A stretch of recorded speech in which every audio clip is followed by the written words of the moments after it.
The metallic clink of her keys hitting the kitchen counter sliced through the silence of our home, sharp as a blade. It was 11:47 p.m., and the air smelled faintly of rain and her perfume, a jasmine scent that used to make my chest ache with love but now twisted like a thorn. I sat in the dark, the divorce papers folded neatly on the coffee table, their edges crisp and unforgiving. My heart thudded, a traitor to the calm I'd rehearsed all evening. She hadn't seen me yet, her silhouette framed in the hallway's dim glow, her phone casting a cold blue light across her face as she typed, oblivious to the storm brewing in the shadows. Late again, Elise. My voice cracked the quiet, low and deliberate, like the first rumble of thunder. She froze, her fingers hovering over her screen, and for a moment I saw the flicker of something, guilt, maybe, or fear, before her lips curved into that practiced smile. God, you scared me, David.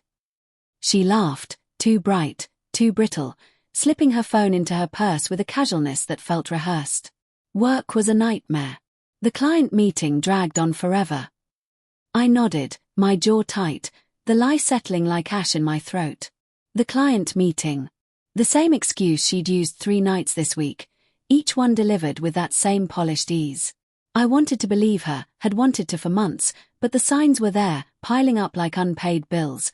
The late nights, the guarded phone, the way her eyes darted away when I asked about her day. I'd ignored them at first, chalking it up to stress, to her ambition, to the life we were building together.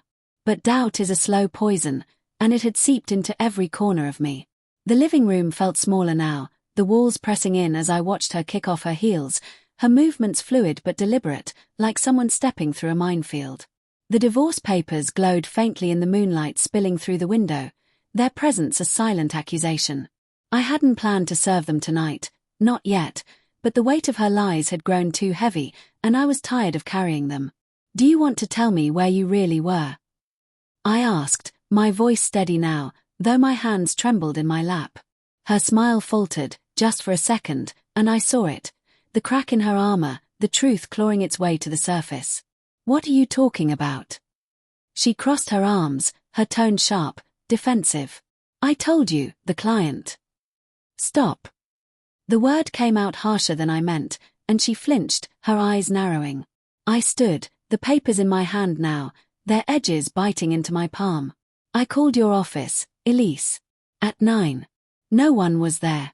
Not you, not your team, not your precious client. The air thickened, heavy with the weight of what wasn't said. Her face shifted, surprise, then panic, then something harder, like she was calculating her next move. I wanted her to deny it, to fight, to give me something to cling to. But she just stood there, her lips parted, her breath shallow. David, it's not what you think, she said finally, her voice softer now, almost pleading. But it was too late. The truth was a splinter under my skin, impossible to ignore. Then what is it? I stepped closer, the papers crumpling slightly in my grip. Because I've been sitting here for hours, replaying every moment, every excuse, every time you looked at me and lied. I deserve to know, Elise. Who is he? Her eyes widened, and for a moment, I thought she might cry. But then her expression hardened, and she straightened, her voice cold. You're paranoid. You always have been. The words stung, but they didn't surprise me. She'd always been good at turning things around, making me question myself. For months, I'd wondered if I was the problem, if my suspicions were just shadows cast by my own insecurities. But then I'd found the receipt, tucked in her coat pocket. Dinner for 2 at a restaurant she'd never mentioned, on a night she'd claimed to be working late. And the text I'd glimpsed on her phone before she snatched it away, a name, Mark, followed by a heart emoji that had burned itself into my memory. Paranoid. I laughed, a hollow sound that echoed in the quiet. I saw the text, Elise. Mark. With a heart. You want to tell me that's a client? Her face drained of color, and for the first time, she looked small, caught.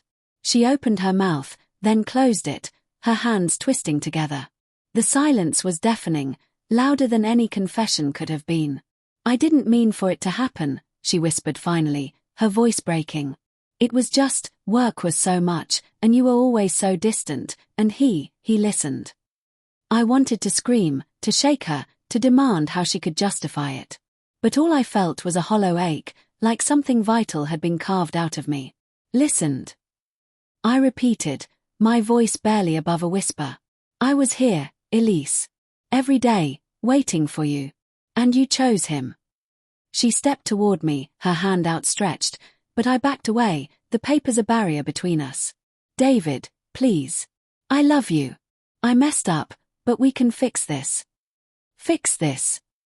I shook my head, the words bitter on my tongue. You broke us. You broke me. I set the papers on the table, their weight heavier than I could bear. These are divorce papers, I said, my voice steady despite the storm inside me. I'm done, Elise. I can't live like this anymore. She stared at the papers, her breath hitching, and for a moment I thought she might beg, might fight for us. But then her phone buzzed, lighting up her purse with that same cold blue glow. She glanced at it, instinctive, and that one small movement was the final nail. Who's texting you now? I asked, my voice flat. Mark.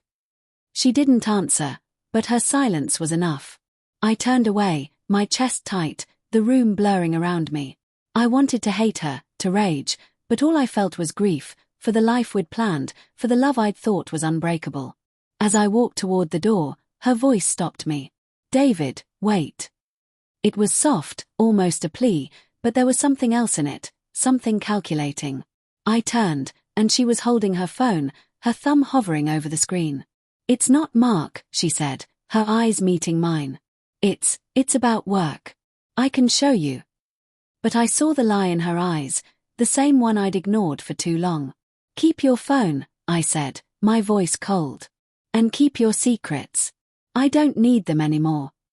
I walked out into the rain, the divorce papers left behind like a wound that would never fully heal. As the door clicked shut, I heard her sob, a sound that cut through the storm but couldn't reach me anymore. The truth had set me free, but it had cost me everything.